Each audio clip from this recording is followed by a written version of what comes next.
Alright, welcome back, ladies and gentlemen, for round 2 of this epic battle. Here we go. And a little bit of a recap. We had Dusk Noir vs. Skarm towards the ending of part 1.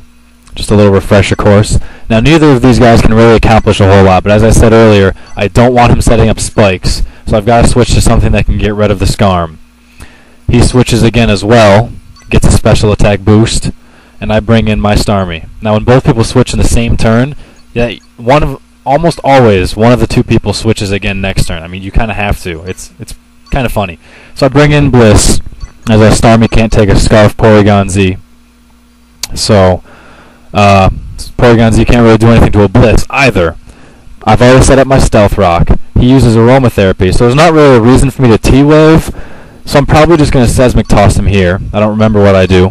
He brings in his Blissey, hurt by Spikes, hurt by Stealth Rock, and yeah, I Seismic Toss. Now Blissey versus Blissey will never end, so neither of us can really stay here.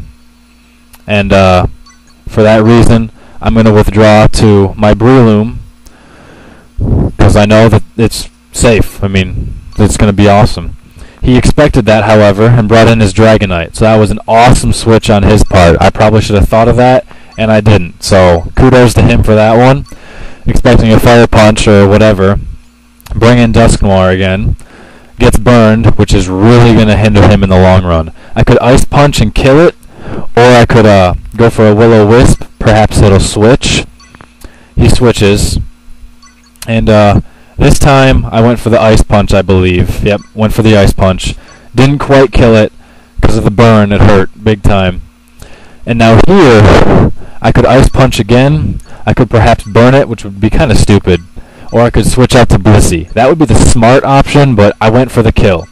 Ice Punch didn't kill it, and then burn didn't kill me either. Now this is huge.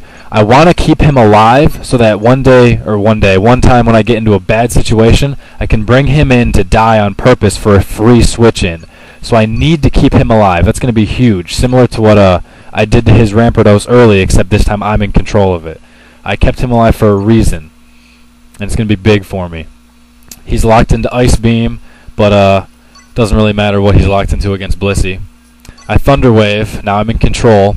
I'm faster than it. It can't come back in due to Spikes and Stealth Rock, so I can pretty much do whatever I want here.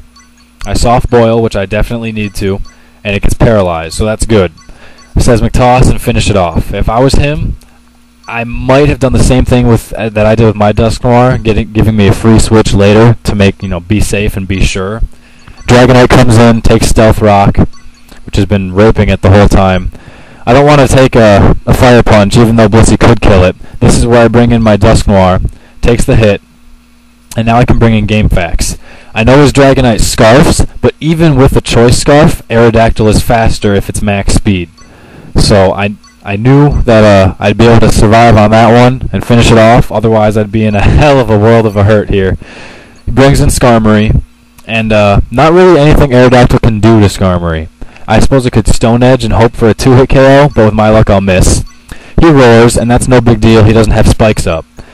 Now this is an interesting situation. Both of us can lay up a bunch of Spikes, but I need to Roost to make sure I can live. If he sets up one layer of Spikes, I'm not too concerned. I'll just spin it away. But I get the much-needed Roost. And I'm tempted to do Drill Peck here, but it won't kill, so I'm not going to fool myself. I'll just bring in this guy. Plus, that way I avoided the T-Wave, which I was thinking a lot about, too. So that was huge. Avoided the T-Wave. I don't want my Skarm paralyzed. That would suck. I spoil it. And rinse and repeat. You guys have seen this a lot in part 1, and now again in part 2. And I'm pretty sure it happens again sometime later as well. So, he's thinking about what he wants to do. I know what I'm going to do. So, he's contemplating what would be the safest situation for him, as there's 3 different things I could do right about now. And he takes a good chunk of time thinking about it, and I don't blame him. That's a hard situation.